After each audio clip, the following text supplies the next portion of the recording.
1947 के वक्त जब पाकिस्तान वजूद में आया था, पाकिस्तान का 13% एरिया अर्बनाइज था, यानी शहरी था। आज ये नंबर कितना होगा? गेस कीजिए। इसका आंसर सिंपल नहीं है। हुकूमत पाकिस्तान के मुताबिक 38 to 40% है, 40%, जबकि वर्ल्ड बैंक के मुताबिक ये 88% है।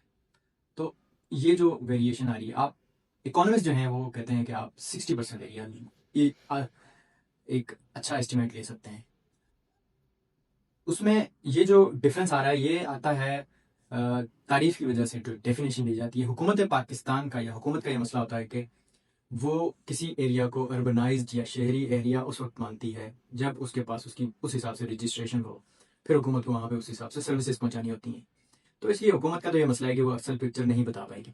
वर्ल्ड बैंक जो है वो सैटेलाइट इमेजरी के मुताबिक देखते हैं, जो 88% से मुराद उनकी ये है कि जो अर्बन लाइक एरियाज, ऐसे एरियाज जहाँ पे या तो शहरी हैं या शहरी सहूलतें किसी न किसी सूरत में वहाँ तक पहुँच रही हैं।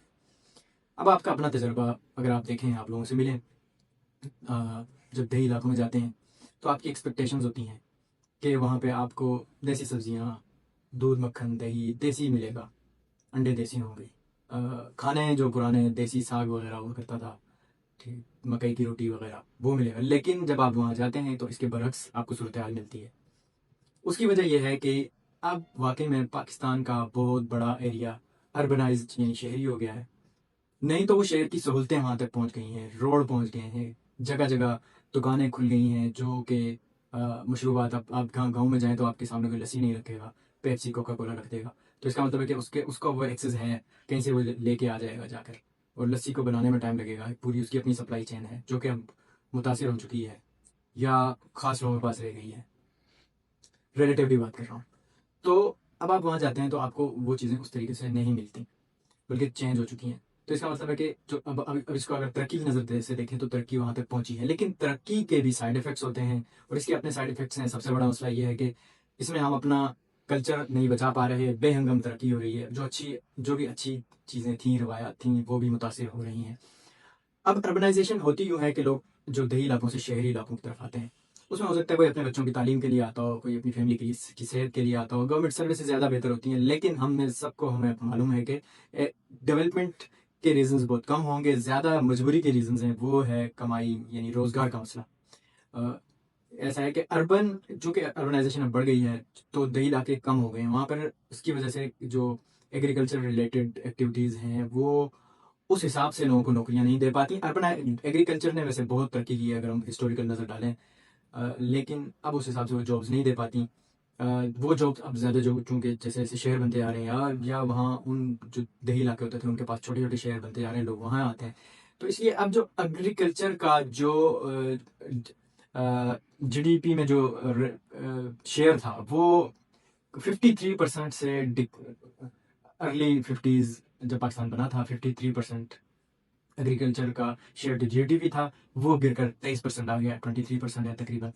और इसी तरीके से अगर उसमें जो तकरीबन 57% या 60% जो है वो लेबर शेयर होता था, वहाँ पे रोजगार के मौके एग्रीकल्चर प्रोवाइड करता था। अब वो डिक्रीज होकर वो 33% पे आ गए हैं। और उसके मुकाबले में जो आपका सर्विस सेक्टर है उसके उसकी जॉब्स और उसका एग्रीकल्चर, उसकी जो जॉब शेयर है वहाँ पे लेबर शेयर है, और इस तरह से उसका जो शेयर है जीडीपी में वो बढ़ गया है, बहुत बढ़ गया है। तो सर्विसेज सेक्टर ही नहीं है, आईटी सेक्टर हो गया, टूरिज्म सेक्टर हो गया, बैंकिंग सेक्टर हो गया।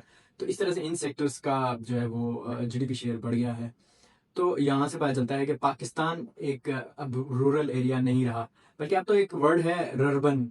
रूरल का रू और अर्बन का, तो इन दो वर्ड्स को जोड़ के तो पाकिस्तान जो है बहुत ज़्यादा वो अब अर्बनाइज्ड कंट्री हो गया है।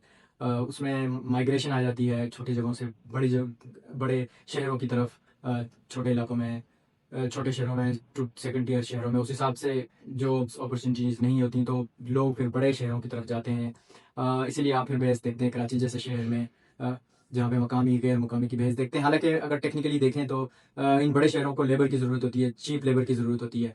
और फिर ये चीप लेबर इस सूरत में मिलती है क्योंकि जो लोग पहले से रहते हैं वो तो वो चीप लेबर प्रोवाइड नहीं करेंगे, वो चीप रेट्स पे काम नहीं करते। तो फिर इन्हीं लोगों से, जो भी बिजनेस मैन है, सेठ हैं, वो फिर इन लोगों से काम लेते हैं। इस तरीके से इनकी जगह बनती है जो कि डिबेटेबल है। हर एक को राइट है कि उसकी ज़िंदगी एक मुनासिब ज़िंदगी होनी चाहिए। पॉलिसी मेकर्स को इस तरह से मामलात करने चाहिए कि लोगों को ज़िंदगी मुनासिब मिले। मीनवाइल वो तो होता होगा, आपके लिए और मेरे लिए ये है कि जिन लोगों का कनेक्शन है गाँव देहातों में, तो बस समझ लें शायद आखिरी आप या आपके बाद आखिरी जनरेशन होगी जो कहीं दूर जाके अच्छी देसी चीज़ें खा सकते हैं, तो ये मौका गंवाइएगा नहीं।